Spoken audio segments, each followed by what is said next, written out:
To hear this audiobook in full, please visit patreon.com/COZMUN. Thank you for your support.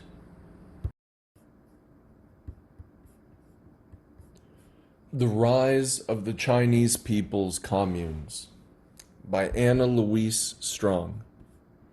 New World Press, Peking, 1959. Printed in the People's Republic of China. There's no Jade Emperor in heaven, no Dragon King on earth. I am the Jade Emperor, I am the Dragon King. I order the 3 mountains and 5 peaks. Make way, here I come. Popular song in 1958. Introduction. Some misconceptions.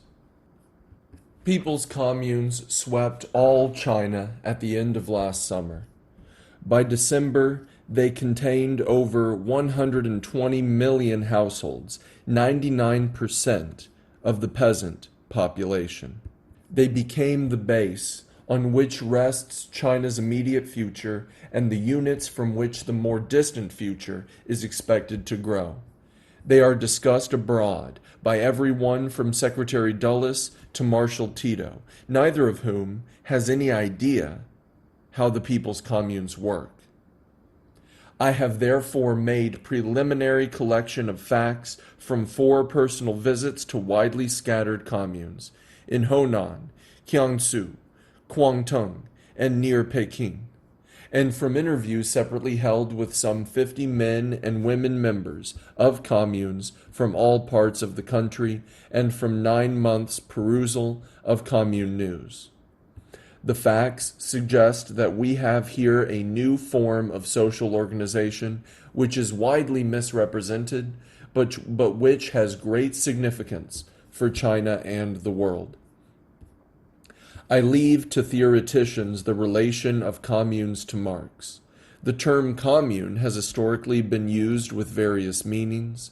The early French use to designate merely a community, the revolutionary use in the Paris Commune, the many idealistic communal settlements in early America, of which Yano Colony and others were as late as the period after the First Civil War, and the communes in the USSR's first period of collectivization, which were dropped in the 30s as premature. The people's communes in China differ from all of these. We must define them not by preconceptions, but by the Chinese facts. They are large mergers of agricultural cooperatives which at once assume new, wider functions. They handle not only farming, but industry, commerce, education, and military affairs on their territory, which is commonly that of a township or larger. They run the local schools and some of the local branches of the state bank and state trade.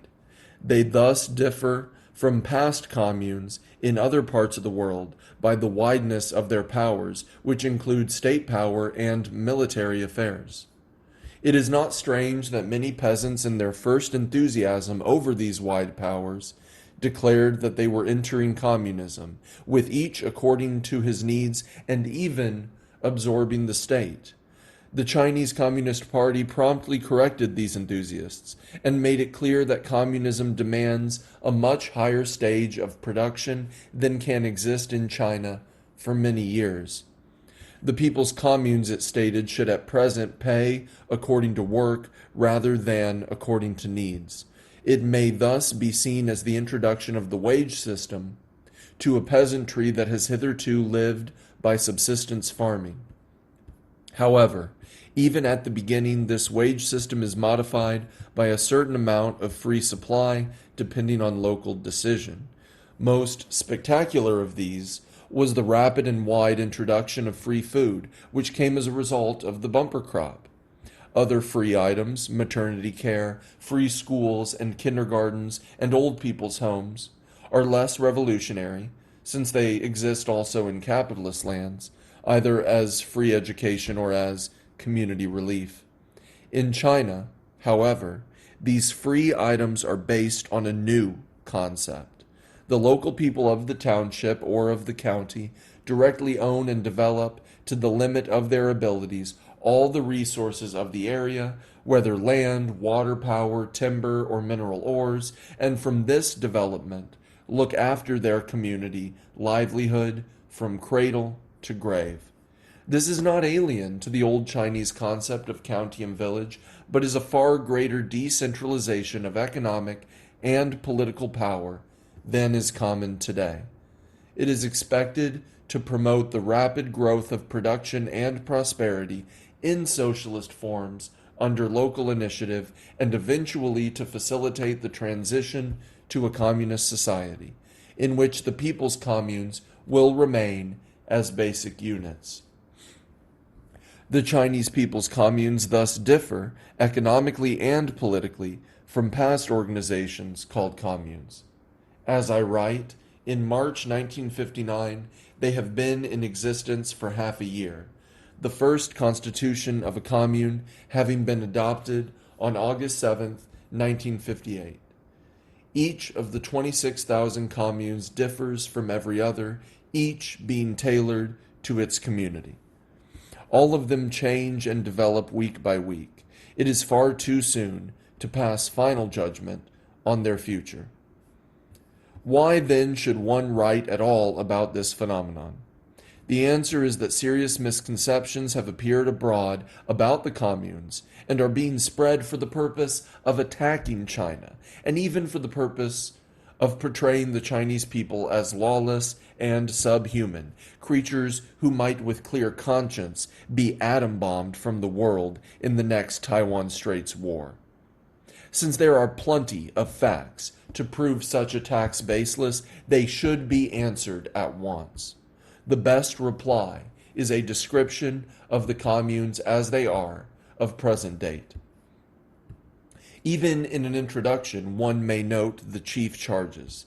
These are that communes enslave the individual, break down the family, and militarize the people under the militia, spoken of as Peking's cops.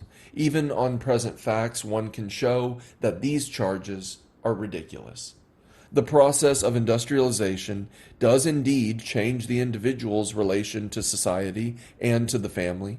This has happened in every land thus far industrialized, but the changes made thus far by the Chinese communes seem less of a strain on either the individual or the family than by any industrialization in history. The much advertised destruction of the patriarchal family, which the people's communes proclaim, has not yet, in the communes I have seen, removed the grandparents or the children from the homes of the married couples. Long ago, this destruction happened in America, where the young couple usually abandons both parental homes on the day of their marriage. In China, the big family still lives together, not only in the ancient village houses, but in the new blueprints for housing thus far approved by people's communes, all of which include home rooms for grandparents as well as minor children. The homes of respect for the aged are for those who have neither sons nor daughters to care for them. They do not thus far cater to the aged who have sons. Two changes have been made by the communes which destroy the patriarchal rule. The first is that wages for work are paid to the actual man or woman worker and not, as heretofore, to the head of the household. The old man, who ruled the home by collecting his sons' and daughters-in-law's wages, loses this power. The second change is the establishment of a wide net of public dining rooms, nurseries, and kindergartens, which liberate the able-bodied young housewife from domestic labor and enable her to earn wages on an equality with her man. For women who formerly did both field work and household chores, including the grinding of the daily grain, this is a very welcome liberation. In any case, the parents themselves decide whether they wish to use the local nursery or kindergarten.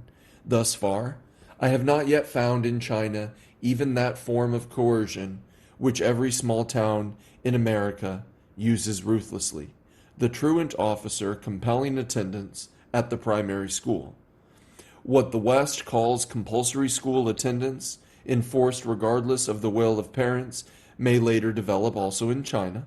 But as of early 1959, even in matters of primary schools, the parents still decide. As for the slavery of the individual through industrial routine, let us recall how the westward drive of the United States was bought by 2 generations of migratory workers, Bindlestiffs, deprived of all nominal home life. Let us recall the rug factories of Peking a generation ago, or the textile factories in Japan, not to mention early Britain, where men or women workers slept in long rows on floors deprived by years of contract labor of any home. That, if you like, was slavery, degrading the individual. In China, the people's communes avoid all this.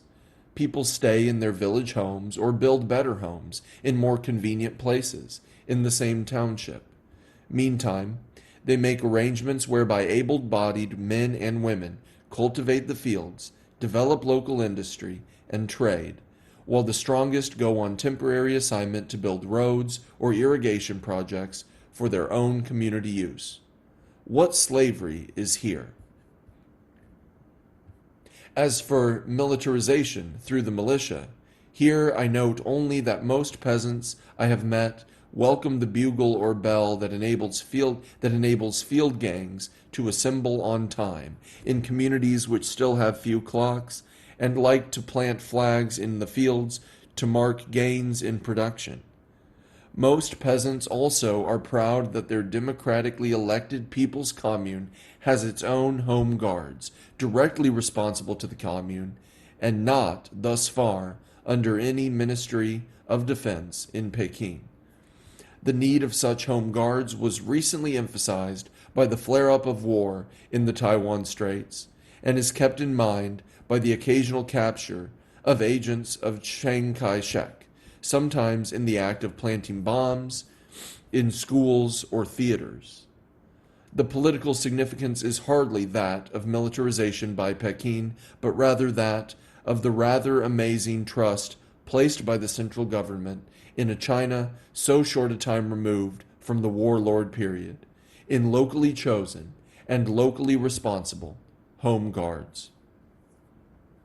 The basic fact that needs from the start to be stressed is the extent of the Chinese people's own initiative in the organizing of the people's communes.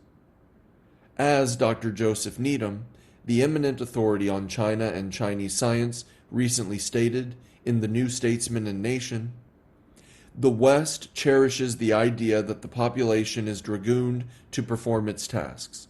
On the contrary, everywhere one sees spontaneity, often outrunning government planning, a new type of social engineering, the product of leadership from within, not from above. Those words should be read often. They are a clear, incisive description of the forces operating in today's China. To illustrate them will take the entire booklet.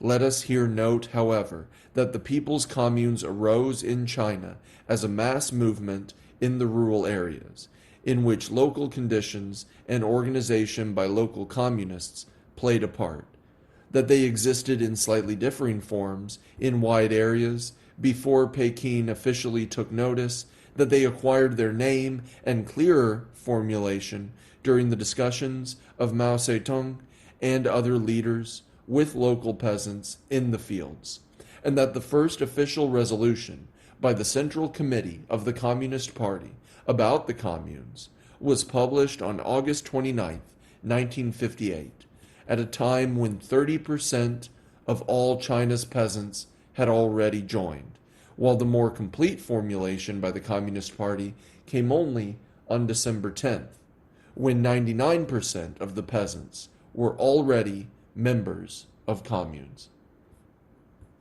The peasants, moreover, encouraged by a bumper crop and the belief that hunger was conquered forever, had already widely voted free food for all members and their families, a step which no party resolution had foreseen. Nothing in this history indicates dictation from Peking. The facts do, however, indicate a remarkable technique of leadership which should be studied and understood. To me, as a Western American, what is most impressive is that the people's communes have given China an economic mechanism that incites every township and county to get irrigation, roads, water power, steel, and modern industry by local initiative, as fast as the local people can do the work. At the same time, it enables China as a whole to get highways, irrigation systems, and a vast network of industry in an incredibly short time by local energy, without building a vast central bureaucracy and without strain on the nation's taxing power.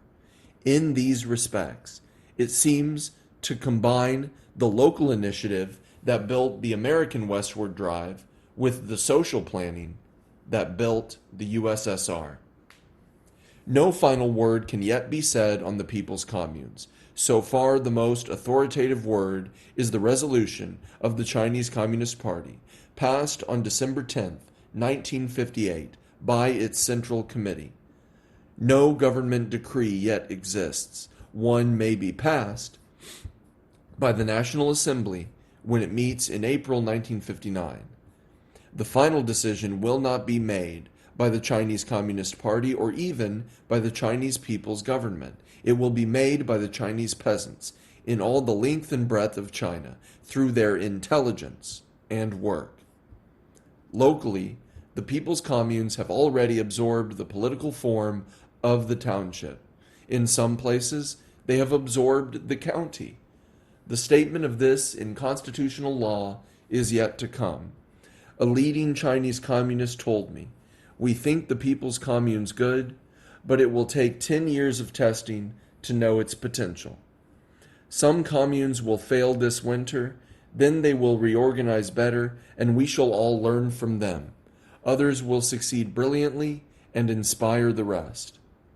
This sense that the future is fluid and will be determined not by decrees or fiats, but by trial and error, by wide experimentation of all the people, by the sowing of 100 flowers of which some will show strength to reproduce themselves, is the source of the initiative and creative energy so marked in China today.